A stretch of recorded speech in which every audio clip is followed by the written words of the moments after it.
Hola mi gente, your boy Sky John here today, and I'm sitting with the great Tony Giordano. Okay, that sounds like a wealthy last name, right? Yeah, it is. Okay, sound like a Gucci bag or something like that. Yes, it is. All right, Tony, please tell us who you are and what it is that you do.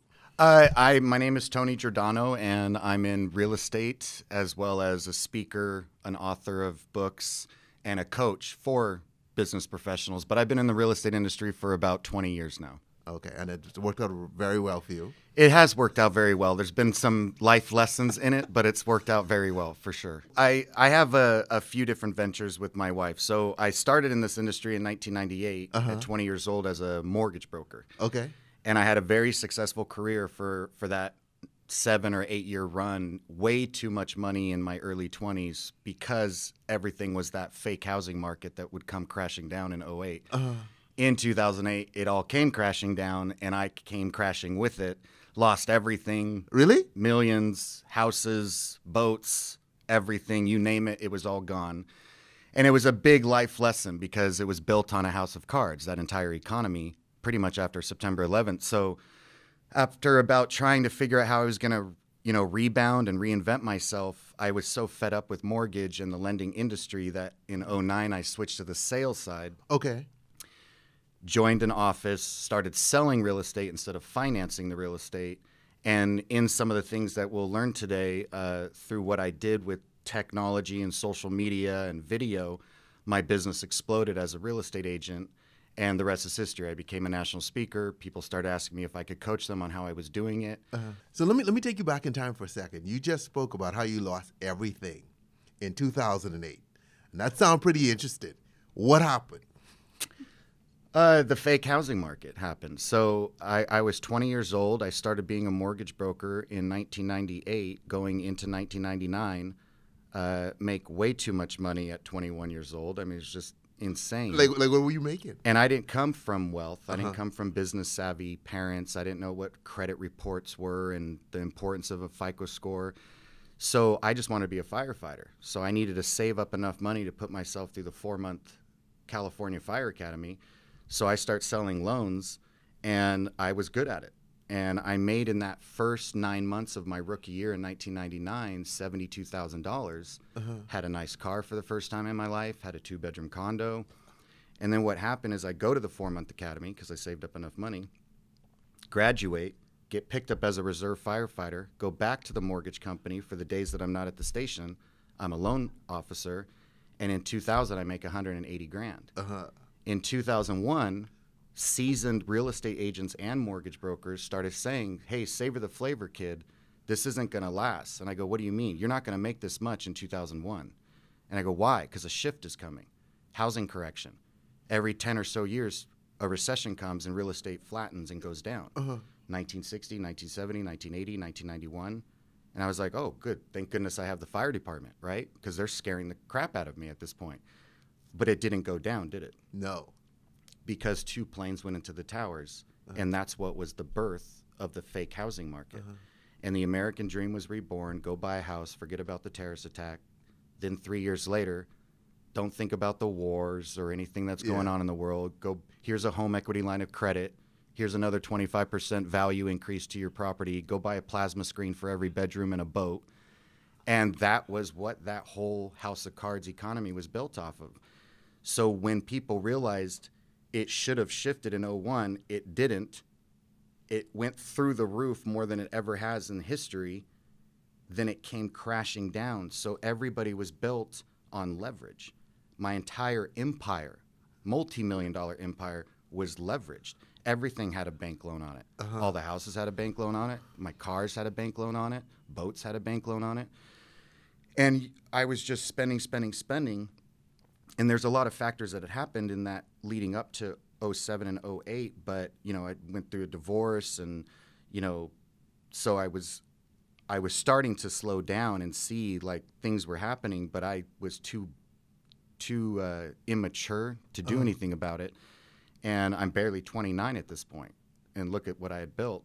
And so when the faucet turned off and the house of cards came crashing down in 08, I lost everything because I was over leveraged. So I didn't have any more income coming in. nobody could get a loan. Nobody could get a jumbo loan. Even athlete clients of mine, pro athletes, celebrities who I'd work with were getting declined from the biggest banks. Who had millions of dollars. Yeah. Lehman Brothers is crashing. Bear Stearns is crashing. Stock market's crashing 900 points a day for days in a row. And so the faucet completely turned off on my type of clientele, and I couldn't pay for anything. So eventually things started getting into default. Then the banks start calling. Then they want their money.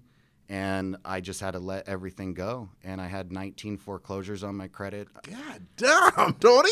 Holy shit. I went from 812 FICO score to 496. Oh. I didn't even know you could have a 496. But this was when I thought, you know what, Tony, you lost, and you have to be willing to accept it.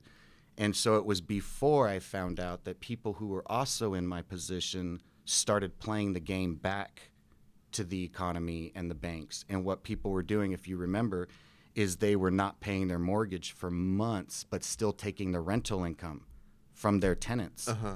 And so now they're just taking a ton of net income and not paying because, well, when the bank finally comes to take it, then cool. But I'll just take all this money. And I never did that. My houses went into foreclosure immediately, and I thought, okay, I need a short sale. I need to get them off my record. And the tenant was like, hey, is this in default? Yeah. Well, then we don't pay you rent. No, I'm not paying the company. And you should start to figure out how to get out. Like, I thought that was the honest thing to do. And then so I lose all my houses, and then I find out people have been in default for 9 months and have made $90,000 in rental income and haven't paid their mortgage.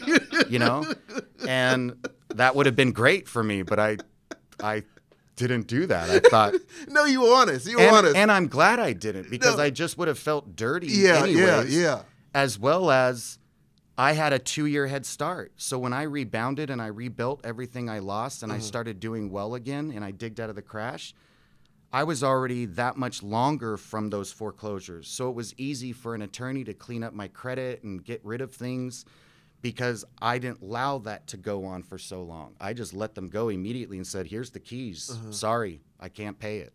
Yeah, wow. But I mean, you were honest with it, because I know situations where a person was paying their rent every month, and then they get kicked out of the home not knowing that the owner wasn't paying the mortgage. Yeah. You know, that happened to a lot of people. So many people. Wow, that's a crazy story. But that's a great example of how all these guys out there who really feel like they have bad credit. I mean, the fact that you lost all that, were down to 412, unable to come back 496. 496, sorry. Sheesh. Wasn't that bad? 496. Okay, so you're known as a person who kind of brought tech into real estate. Explain that to us.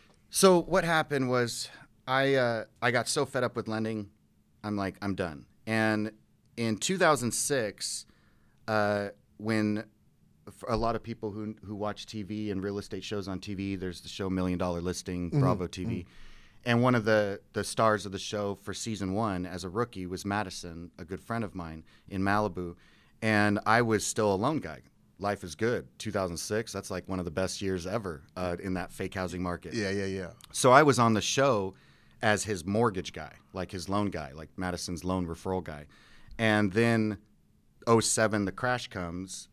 In 08, it really comes. So I'm not doing anything. I'm losing everything. So I'm not on the show. I'm not even able to get any of the loans approved that he's sending me anymore.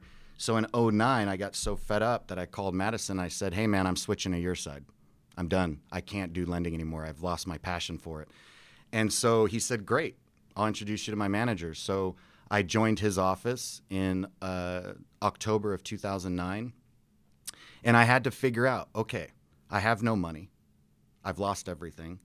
I can't rub elbows with the wealthy. I can't go to expensive restaurants. I can't look equal to the biggest agents in LA with the car I drive.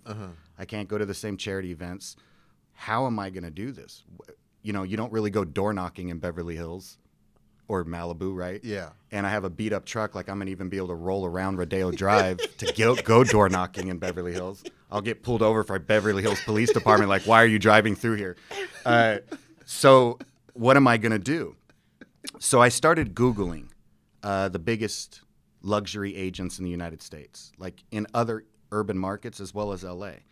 And the one thing I saw that they all had in common was they'd have certain online presence with websites. They had great websites and things like that. So I pulled some money together through both my godfather, my great uncle Mike, as well as my one last little commission check I had gotten on a loan. And I spent $5,000 building an extraordinary, gorgeous website as a real estate agent. Then as that website gets built, because now if somebody Googles me, at least I look as equal as the biggest agents I'm going to be going up against. Right. And that to me is the only way I could look equal. Then I saw classes about social media, and I knew there was something to social media that people weren't taking advantage of, and that I wasn't. And so I went to this class, and quickly I realized, okay, this is just a tech class. This is a class teaching me how to click and do things inside Facebook. Great, I need to learn that. But I didn't see where I was going to get a ton of value. And then it just dawned on me one day as I was clicking around and doing things in social media that what I learned from him was the tech side, and that the side that actually gets the ROI is the human side. Right. And the fact that it's just where humans are today. So I need to get in a car and learn how to drive it in order to go to a neighborhood to go door knocking. But that's not, the car's not making me make the money. That's just the source of getting to where I need to go to talk to people. Tech is just, I need to learn the tech and go to these social media classes and learn how to do it. But once I'm in it, like a car, now I'm in the neighborhood, and now it just becomes people. It's just relationships. That's what sales has always been. And where are people today? Online. So instead of door to door, I was door clicking. I was in Facebook. I was in social networks. I was engaging complete strangers, building a relationship with them, complimenting them. Then they would like my comment. Then I would send a friend request accepted. And within literally 3 weeks of taking a completely different approach to social media that still 98% of people do not do, still. Within 3 weeks, some random lady I'd added as a friend on Facebook referred her father's $5.8 million listing to me. Oh, that's a sweet commission. And so I knew I couldn't get it on my own. So I brought another agent on it with me who is going to help me get it, because who cares that you got the lead? You still need to be a good enough, experienced enough agent to close that lead in their living room. So we co-represented it. And in 2010, in my first 6 months as an agent, I had closed 4 transactions. 3 came from Facebook, and I was only doing Facebook at like 20%. So then I really jumped in with both feet, and the rest is history. I exploded. People then started saying, how are you doing this? Then I started figuring out the niche and how to do it on Twitter and LinkedIn, being one of the first agents shooting videos on my listings. And then the rest just exploded. And so I've always been somebody who writes books or teaches people the power of social media first, the power of technology, the power of video more than anything inside social networks. Okay, but you said 98% of agents still aren't doing this? Mm-mm. I would say 50% of agents don't even touch it. I would say the other 50% touch it. Out of the other half that are doing it, 80% think they're doing it right. They have it, they post their listings, but they're not getting any ROI from it. And the percentage of agents that actually get significant leads and deals from branding themselves online at a high level through social platforms and video, less than 2% easily. Wow. So why don't more of them listen to you? Because, I mean, you're a big player in this industry. Everybody knows you. Why hasn't your message caught on, you think? I think that it really falls to any industry. Any industry where a speaker's on stage wowing an audience and telling them you got to do this. It comes down to like the Tony Robbins DISC personality assessment, where you have doers and you have people who don't do anything. And so 90% of America love listening. They love hearing cool things. It motivates them, and then they turn around, and the next day when they attempt to do it, they're like, I'll get to it later. So 10% of the audience is going to do anything I say consistently. But then within just a month of doing it, we've lost 80% of them now. So now we're down to 2% of my audience a month after hearing or reading the book are still like, they're actually starting to see ROI and they're like, oh my goodness, this does work. But it's because they're doers. They're driven, ambitious people who, once they see something works, they want to just continue. But that's only 10% of America are that high-level driven, ambitious, gregarious, influential type of personality, and they tend to just rock what I teach. Okay, here's a question, though. Why would you even teach people how to do this? Because if it's working so well for you, why not just run the whole market? I don't speak and train in LA very much, and that's our market. So I get asked to speak everywhere else. Okay. And when I get asked to speak in LA, like yesterday was a very rare occurrence. But I would even in LA. And the reason for it is my passion has always been helping people. I've just had this passion since a very, very young age. And my father is just an extraordinary teacher. He's more of the behind the podium teacher, but he taught me how to speak in front of an audience and want to help people at the age of 11. And so by the age of 18, I just had a passion for naturally helping people and teaching, and he made me a good teacher. So then when through my 20s as a mortgage broker, yeah, I love the money, I love doing it, but I want to show people that they can also do it. And then when I became a real estate agent, finding all these new things, I want to actually help people realize how easy it is. So I think that there's enough business, and I think that the more we give, the more we receive. I mean, these are just standard, standard philosophies in life. But also, I don't give everything. I mean, I give a lot of value that will help them increase their business, but a smart businessman isn't going to give everything. Yeah. So to answer your question, they don't have everything, but they do have a lot. You've also worked with crypto as well. I do. Have you ever sold a house for crypto? Yeah. So we a few years ago, what had happened was I got reached out to by somebody who's into cryptocurrency, and he said, "Do you think that eventually somebody will be able to buy a house with Bitcoin?" And I said, "It's a currency. Consumers force the hand of change.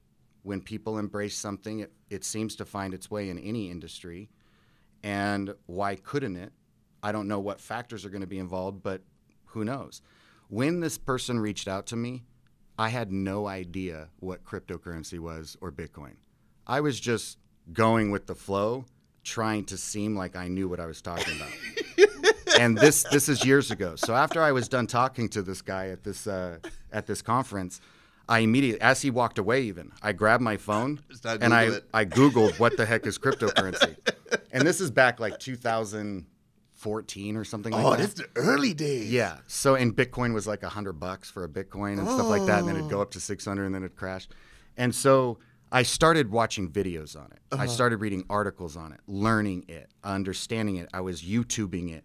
And I was becoming very, very knowledgeable of what it was, how it works, why it is going to continue growing, what the technology is. And then sure enough, a few years later, he comes calling again and saying, "I have a client who's made a ton and he wants to buy a house." And where it came down to is there are people out there, agents, who have said, "Oh, I've done a crypto deal."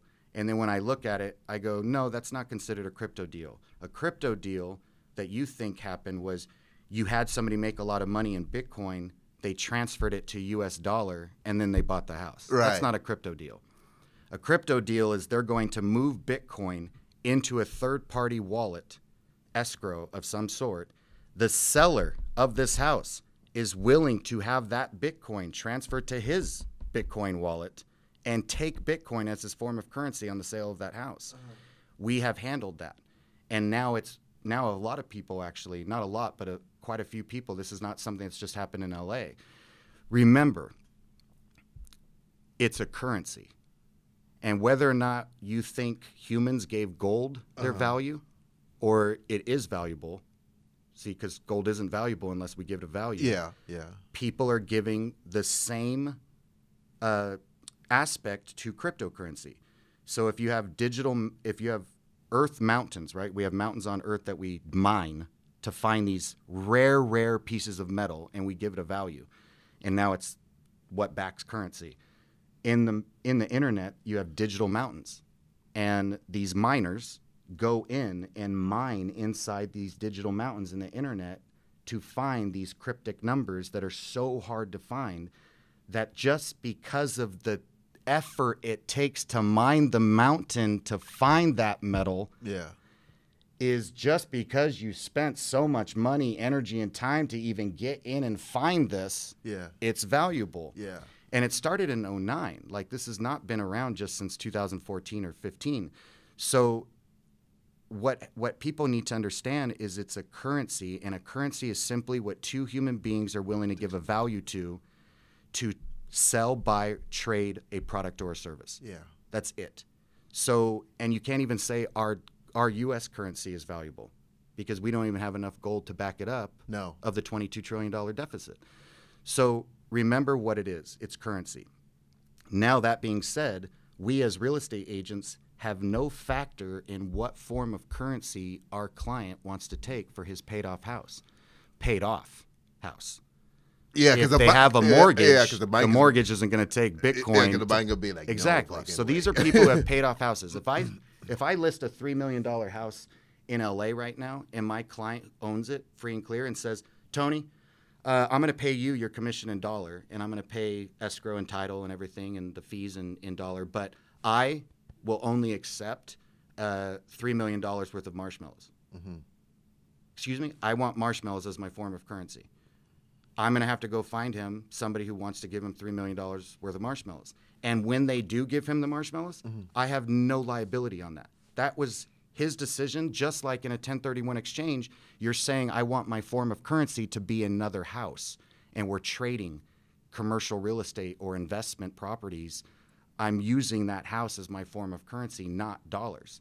So I think people are just very unfortunately mistaken about what crypto is and where it's coming and where it's going to go. And we try to be an expert in that field. And now that we've done it is why I've been on CNBC talking about how it'll continue making its way into the real estate industry. And yeah, because Bitcoin is about to have what they call a halving in a few months, wherein the mining will get twice as hard. Mm-hmm. So speaking of this whole tokenization in real estate, I've heard of wherein now with certain properties, they issue tokens and a group of people can kind of split it up. Yeah. So, I mean, it's like fractional ownership, right? So you're going back to the days where like the Ritz-Carlton, they'll have these huge resorts, but then a residential tower. And then a condo in that residential tower will have 9 different owners who all own a percentage, and it's called fractional ownership. And it's still popular. There's still places all over the world that do it. Well, now the vision is, are we going to an industry? Is real estate going to evolve to where when we want to invest in real estate, we're doing it through fractional ownership that is being listed for sale, to where 8 different people own this Airbnb out in the desert that gets vacation rentals and stuff like that. And you all have your documentation and it's becoming more popular because people can't get it on their own. How would you even get into fractional ownership, though? Right now, there are companies coming out that are trying to be the ones that, here's a listing that we're going to split. It tends to be whoever the owner is of that property now who's going to try to pull this off so that he can get money for, because if you end up getting money for 8 different people, you end up getting way more for your property when you were trying to sell it than you would have just sold it to one person. And so it's going to start with that, or it's going to start with a group of people who want to start their own little S Corp, right, or their own little venture capital and say, let's do this together and start investing in real estate as our own little, company type of thing. Mm-hmm. But I mean, like right now, there's no website that I could go to and that specializes in. Not that are doing it well. Okay. Like, not that I would send somebody to and be 100% confident they're not going to call me next week and say, "What did you do? I've lost my like." It's just nobody's doing it at that high level yet, but it is evolving. There are many articles that you can research on. You just have to really take the time to study it. What other new technologies you see popping up in real estate now? Technology has changed our industry completely. And I've always been somebody who embraced technology as the gateway to relationships.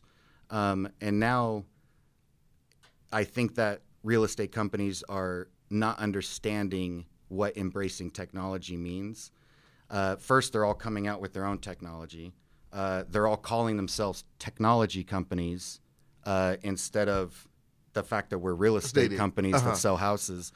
And that's, to me, not the right approach. The right approach is you embrace technology as a gateway to get in front of people more than you could in any other form.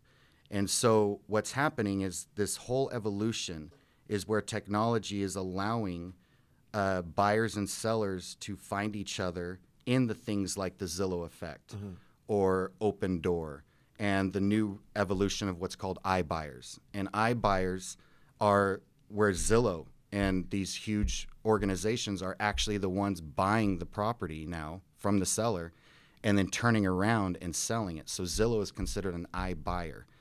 And now all these national real estate brands are trying to say, wait, because they know that's going to bypass the agent and the way things are done now.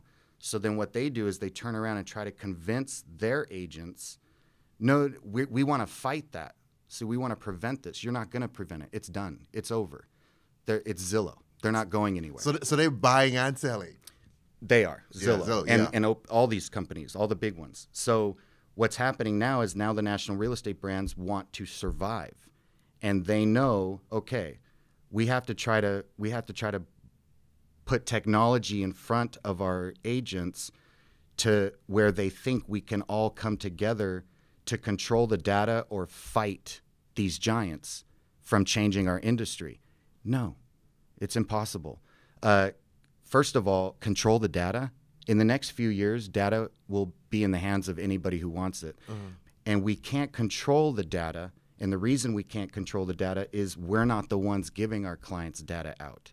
Our clients are the ones giving their own data out. Consumers give their data out every day. Yeah. The second they even click on something, Yeah. that organization has all their data Knows through everything. cookies and digital remarketing and big data and predictive analytics. So technology has just made a significant evolution in our industry, and I think that's why agent numbers will shrink, commissions will shrink for the most part across America, and agents today who are going to survive need to embrace the giant and need to accept the fact that they're willing to adapt and allow our industry to change because the consumer chose. And when the consumer chooses something, we have to embrace what they want.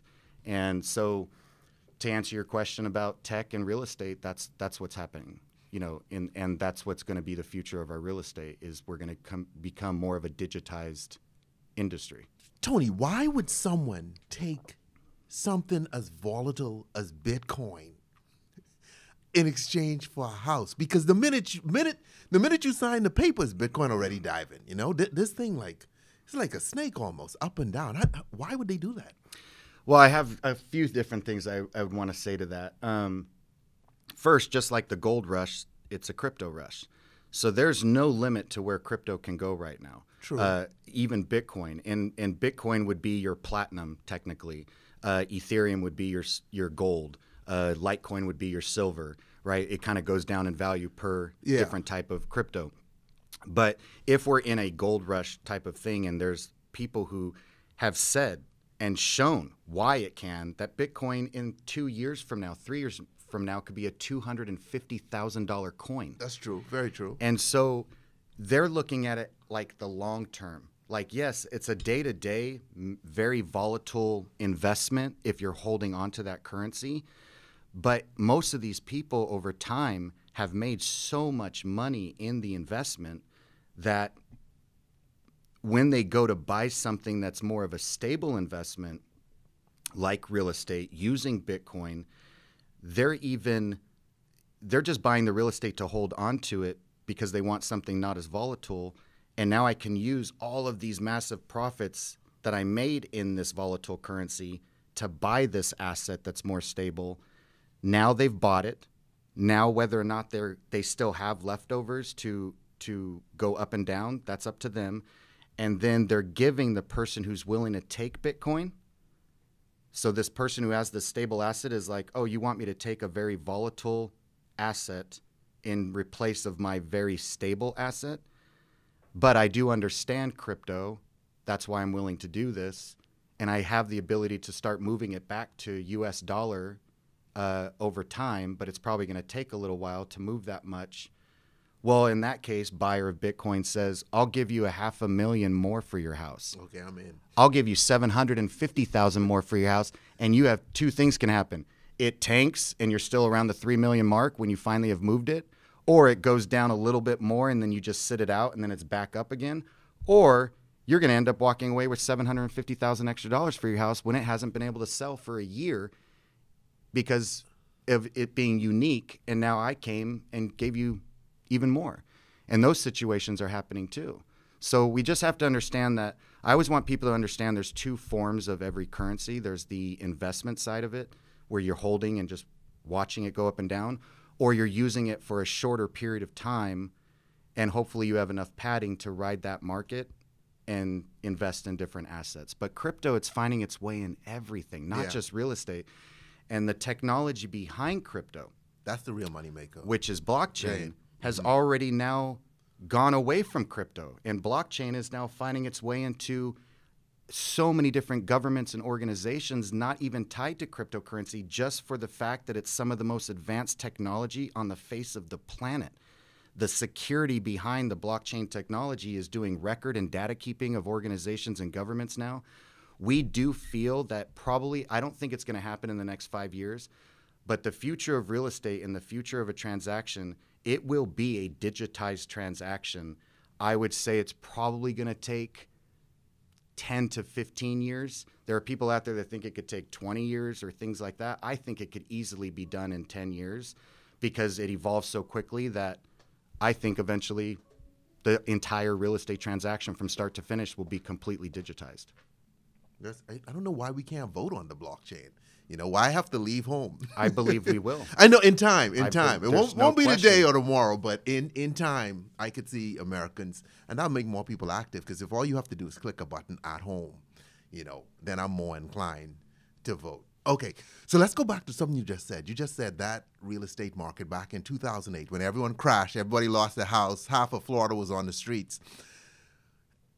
Is this market like that right now? Because a lot of people, I mean, you look at housing prices in Los Angeles and it's through the roof to the point where you go like, dude, like, come on, $100 million home? Is that house really worth $100 million? No, it's not.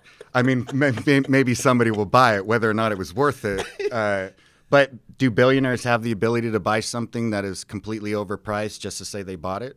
Sure. So is there ego behind some of these prices too? Of course. They have the money to spend. Let's not forget what a billionaire makes just with his money sitting in a bank. Millions upon millions a year in income. Like, they can't even spend the money. So it has gotten ridiculous. But to go back to the 08, 09, and if we're in that now, I really, truly don't feel we are. We do have a major affordability issue in America, and that is causing the wealthy to be the only ones that can purchase for the most part, or people with great careers. So there is definitely going to be a housing shift. We just went through the first decade of a bull market in United States history. No decade has ever started in a bull market and ended in a bull market. No recessions, So we've had a 12-year bull run at this point, in a way, and that can't last. So when the recession comes, whenever it comes, housing will shift, but will it crash? No. See, everybody thinks of 08, 09 as a housing shift and a crash. It was a crash. It wasn't a shift. Shifts before that are these flat periods where some markets feel it, some markets don't. Real estate goes down maybe 5 or 10% across the nation, but some areas went up a little bit. That's a shift. Real estate's going up, and then it shifts. Real estate's going up. And it used to happen every 10 or so years before September 11th. That caused a fake market. So now what we've done is, since that crash, we've gotten back up and above where housing was at the top of that fake crash to where it would have been if that had never happened. We're just where we would have been. So when a shift comes, I think it will be an overall flattening, but nobody has a crystal ball. I just think it'll be what historic shifts were before that 08-09 crash. Okay, so here's an argument I'd like to make, that in today's world, real estate agents are obsolete, that you could do this yourself and save money. You agree with that? I'd like this interview to be over now. No, just kidding. No, it's funny that you say that, because I agree. And I disrupt the industry when I speak to audiences of real estate industries, because I say things that they don't want to hear a lot of the time, because they don't want to come to this realization. We are not obsolete. We are just doing less than what real estate agents had to do 10 or 15 years ago. We're definitely spending less than what real estate agents used to have to do. But in certain urban markets, LA, New York, big city markets, the agent has to be involved.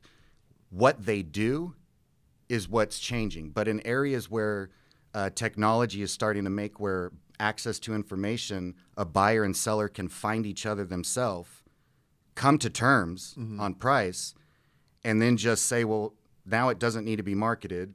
Open houses don't need to be done. Showings don't need to be done. So let's just click this button and have an agent oversee the paperwork. Because, that's like going into escrow and all that sort of stuff. Yeah, but a real estate agent to still protect them with the right disclosures, potential litigation, things like that. An agent will always have to be involved, but what role they play is significantly going to evolve in the next 5 or 10 years. Agent numbers will shrink in the United States, and commission will shrink in the United States. But that is mostly going to be in these areas where a buyer and seller can come to terms on a tract home. A buyer and seller are not going to come to terms on a $5.5 million house in Brentwood. Yeah. It's just not going to happen. So luxury in urban cities, big urban cities, it's a completely different animal. But across the nation, overall, it's going to evolve significantly. And the agent, because of technology, is going to have to embrace change, or they will be obsolete. Very interesting. So would you say it's a good time to buy right now? When you look at California, because the prices here are crazy. Right. Is it a good time to buy? So I have a presentation, a topic, and it's one of the books that I'm writing called Shift Happens. And what that is it talks about housing shifts. It talks about commission shifts. It talks about mindset shift. It's not just about housing shifting prices. But in that presentation, I try to educate agents and say that when you look at windows of opportunity to buy, what's the best time to buy for get in and get out and make a profit? Those are short windows. So is it a good time to buy right now, to where you might be able to fix something up and flip it, or hold on to it for 12 or 24 months because real estate's going through the roof, and sell it in 2 years? No, I don't think so. We've just been going up for too long. That a shift is coming. Yeah, we have to have a shift. However, a good time to buy, to not sell, there's never a bad time to buy. Real estate is the hottest commodity on the face of the planet. There's always more people being born on earth and less dirt. It's that simple. So why does real estate always go up 30 times more than it goes down? Because population. Like, we're going to continue being pushed out to the desert more and more, right? So urban areas are going to continue going up in value. So just remember, is it a good time to buy? Depends. Are you looking for a temporary thing, or are you looking to hold? Because you could imagine going back in time and telling people who bought their house for $50,000 in 1952 that you'll go through 4 significant real estate shifts and 1 massive crash, and your house will still be worth $1 million. They would have thought you were insane. Yeah. So to tell people right now, your $1 million condo here in LA will be $15 million in 40 years. They're just, no, that's impossible. No, because a stick of gum will be $100. Yeah. It's just the dollar gets weaker. That's what has always happened. So to answer your question, short term, not a good time to buy, I don't think. Long term, always a good time to buy. Which brings up another point. Is it better to buy or to build? That's probably an hour-long answer because there's so many factors. Is it better to buy or build? If you buy somebody who dropped a ton of money in a property, I've always thought it really comes down. I mean, very few times is it not this. So the majority of the time you're buying something turnkey, just gorgeous remodel. You didn't build it yourself. It's ready to go. The owners who did that probably aren't getting their money out of it. Okay. They just did. They dropped $100,000 on that kitchen to get $50,000 more in the price. So it's kind of, I've always compared it to like a classic car. Have you ever heard of somebody who bought a 1969 Bronco that was rusted out, dropped $50,000 into this thing or $60,000 and still was able to sell it for a profit? Very rare. They almost never get their money out of it. It's kind of like an older home that you dropped a ton of money. And we just had this happen to clients because they thought they were going to retire in it. So they remodeled it to owner residence, not to know that they were going to sell it one day. When you know you're going to sell something one day, you tend not to spend so much money. Like, oh, we'll just do this floor instead of that floor.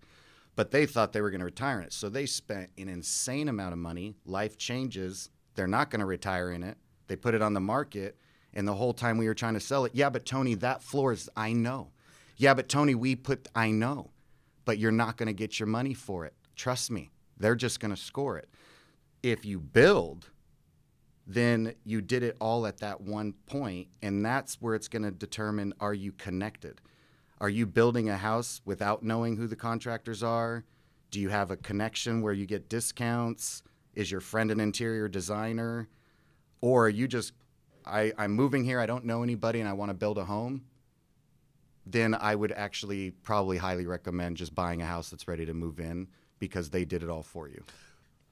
So as a businessman right now, based on how many people in LA struggling to find homes, would it be almost just as good an investment to find a lower cost neighborhood and to slap in some prefab homes for rent? There's so many amazing speakers out there that speak on the greatest wealth. I mean, some of the most wealthiest people in the world got their wealth through owning real estate.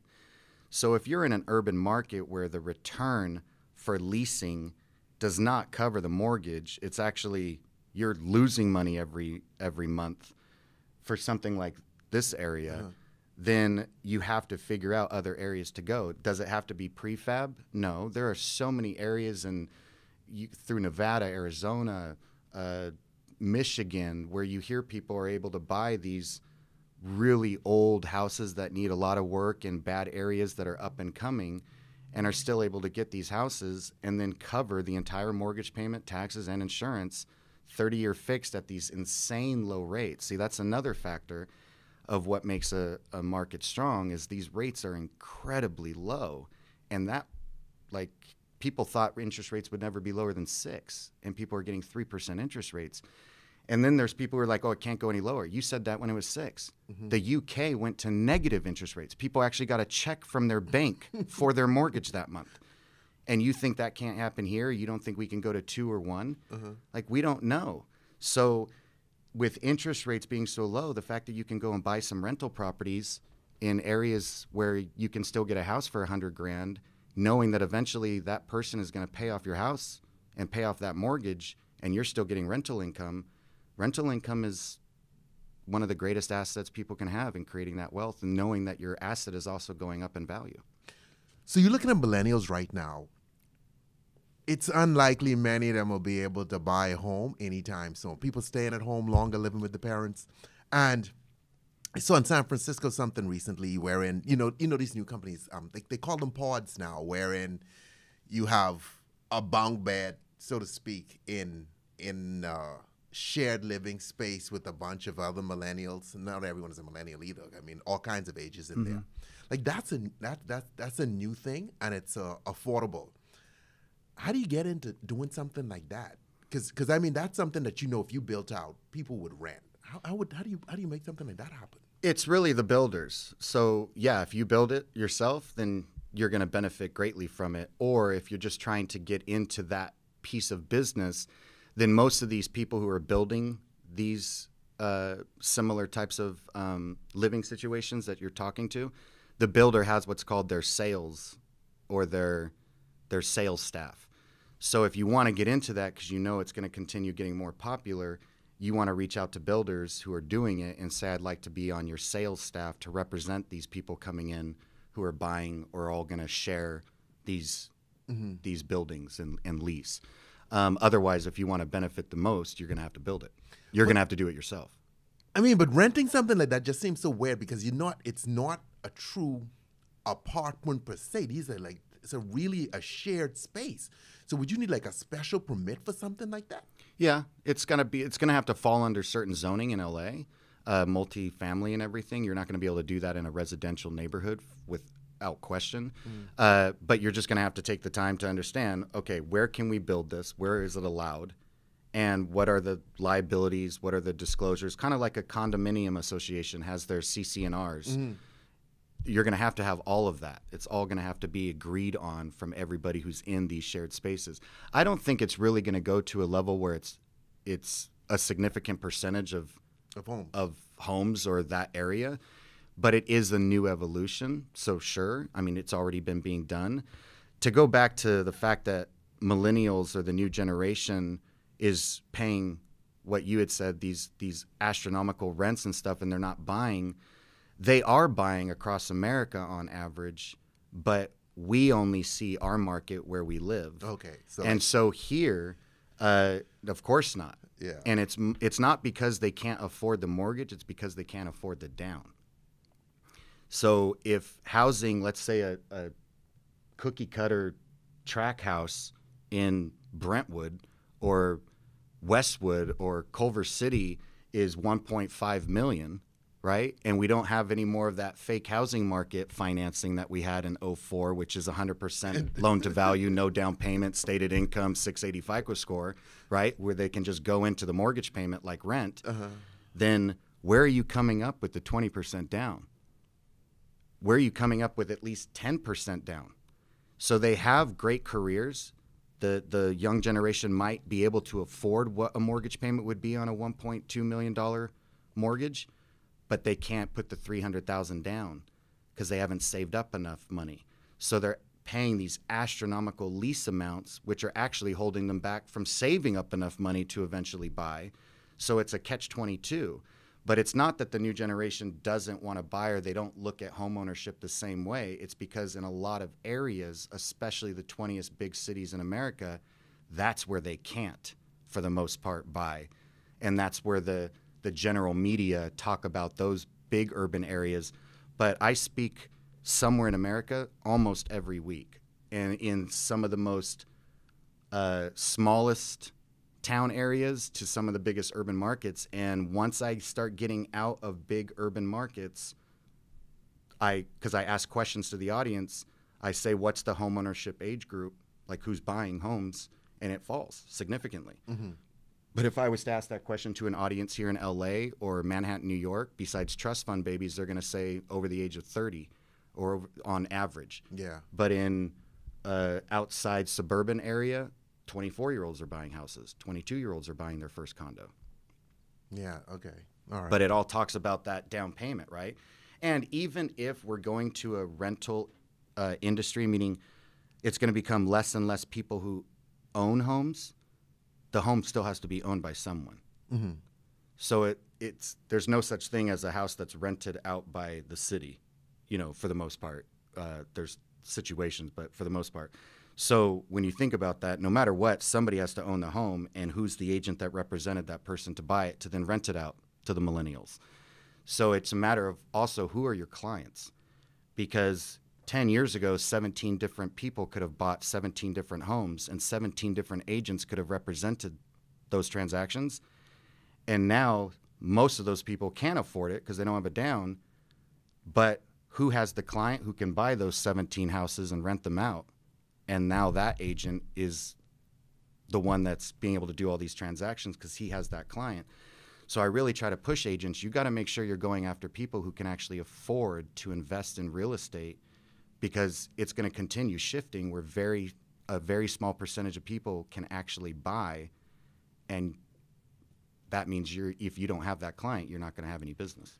Okay, so with that in mind, you have guys in LA, San Francisco, I mean, living in vans who make money, decent money sometimes. You just can't afford the home and you don't want to pay this in exorbitant rent. Would you advise people like that to say, hey, why not invest in properties out of state, rent those out, okay, and then live your life here without ever having necessarily to buy a home here? That makes sense to you? All the time. And that's what I learned the first time. See, that's what I learned after the first time when I lost everything, is I was too focused on half the properties I lost weren't even rented out. I was like, oh, I don't want to deal with a tenant. And they would just sit empty in whatever town they were or whatever city, but they tended to be in areas of vacationing, Palm Desert, Arizona, the Bay Area, Maui, LA. I was building 2 gorgeous spec homes in Malibu to flip because I was an owner builder now. So I wasn't being smart with the real estate I was buying. I thought I was, but I was buying real estate at the highest point of value price and in a fake housing market. And so now what I try to educate people on is, look, I know you want to buy your first house and I know you're wishing you could right now, but there's nothing more that creates wealth than owning real estate, and it's not in your just primary residence. That's not where you're going to gain extraordinary wealth.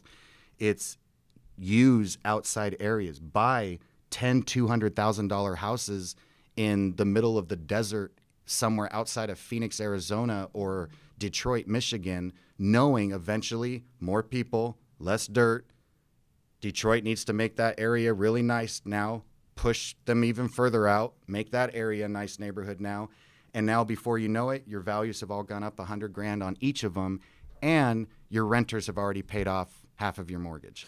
How do you find those kinds of homes, though? You got to be willing to reach out to real estate agents in those markets. First, it shocks me how many people just don't think. You start at Google. Like, what are the best prices for houses in America? Like, start figuring out what are the top 10 cities that you can buy a rental property in and probably cover the mortgage payment in the rent. You're going to be able to read Forbes articles. It's going to immediately tell you some of the cities that I just mentioned.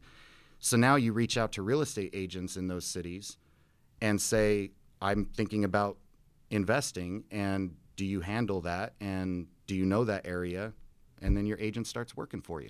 But then you would need a management company to kind of handle that for you, right? Because you can't. If you don't want to, yeah, especially if it's out of the area, you hire a local property management company who's going to take their 5 to 10% of the rental income. That's their fee for managing it for you. And done. So tell us about this book that you have. This is the latest book. It's the Social Agent 2.0 update. You could hold it up. Yeah. The Social Agent 2.0 update was the second edition of my book that came out in 2012, and that book still is online. It's just The Social Agent, and that's a bestseller. Yeah, they both are bestsellers. That first book was the mindset shift, meaning it's a 90-page easy guide to show a salesperson or a small business owner how simple social media can be. And it's still just that. It's just a simple approach to start benefiting from it. This is the book that goes way deeper into more of the advanced techniques and strategies to really build your business in any industry you're in. So if you own your own dentist practice, then you're a small business owner. If you're in sales, then contact is what you need, human relationships. If you're a real estate agent, insurance agent, lender. So there's so many industries that need to build their own online presence. They're not just employees of a corporation. They're trying to build something. If you're trying to build anything, then the book tells you what the latest trends tend to be on building your brand online. Were you surprised your book became a bestseller? I mean, the first time. The first one I was. I mean, what's that like? Like, you get a call, hey, Tony, you're a bestseller. Holy shit. It took a couple years, it just, and I was surprised that it. So it was out I for was a while. surprised that people even got value from it. The only reason I wrote it is, for years I just had this goal of writing a book. I didn't think I ever would. And then it was seeing somebody talk about writing a book and who was an author, and that if you ever wanted to do it, you should do it.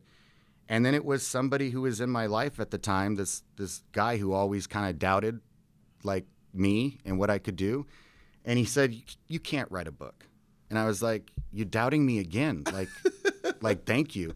So it kind of fueled me to prove him wrong and write the book. So I write this book in 6 months, 90 pages, and I publish it, self-publish it on CreateSpace, which doesn't exist anymore on Amazon. That was a CreateSpace book? Yeah. What the? I wrote the book. I know. So I wrote the book, and I didn't know that. Yeah. So I just self-published on CreateSpace, but I didn't do the edits myself or anything, meaning you had two choices. You can be one of the people who upload a book in a CreateSpace and self-publish, and it has misspellings and poor punctuation because you edited it. Or there was another option where you paid CreateSpace a good amount of money. You paid them to be your publisher and actually would do the things a real publisher would do, meaning they would edit it. They designed it. I know CreateSpace. And so I did it because I wanted it to be as if it was published and edited correctly. And then we went on Amazon and Barnes & Noble. And then, of course, I started speaking. And, of course, people at the events bought the book. And then my marketing and everything I teach in this book is what made it a bestseller. I know how to do social media campaigns. I know how to push the book in front of people whose iPhones are on things related to social media books. Oh, here's one right here. But I honestly didn't think that people would get so much value in what I had to teach. Like, I know that they did on stage, but I didn't realize the feedback I would get on the book. And then what happened is then in 2014, everybody starts, so when's the second book? Like, we want the next one. We want the advanced one. And throughout 2014 or 15, I'd write some of it, and then I'd do nothing for a few months. And then a lady who's very close to me in 2016, she goes, you don't want to be known as the guy who only wrote one book, do you? And I was like, ugh, because now that's going to fuel me again, because now I need to no, I don't. So then I really pushed through it. My wife was super supportive because I was just writing all morning long and at night. Got it designed and then published. And this one became a bestseller in a couple different categories within 30 days. And the other one took about almost 2 years. Okay, but this time you had a publisher and everything. This time it was through the actual publishing department of Amazon through Kindle. It wasn't CreateSpace or anything like that. Yeah. Okay, dude. Wow, that whole CreateSpace story, because I did a bartending book on CreateSpace, so I know what you're talking about. And that was a rough process. At first, this was going to be submitted into CreateSpace, but then they did the whole switch over, and then it got into the Kindle and the KDP of Amazon for publishing. So that's an impressive story right there with the book. Thank you very much. I appreciate that. Hey, thank you for coming through. You're very welcome. Thank you for coming through. You guys go check out his book, man. Okay. Yeah, and you guys are awesome. I love what you're doing, and I just wanted to make sure people know who you are that follow me, because it's very impressive to see what you're doing, and obviously you're very talented in what you do and Tipsy Bartender, but just your motivation to use that influence and the types of people you've been interviewing, I got to say hats off to you, because we're just lowly real estate agents who sell real estate in LA, and you're doing great big things. But if I had your knowledge, I wouldn't be here now. I'd be on a boat chilling, you know? So I mean, here I thought my few 100,000 following was like, whoa, check Tony out. And then I look at you and I go, oh, well, whatever. So keep doing what you're doing. Thank you, Tony. All right, guys. Thanks for listening. Thanks for watching. Stay tipsy. Oh, well, wrong show. No, it's not. See you guys later. Bye.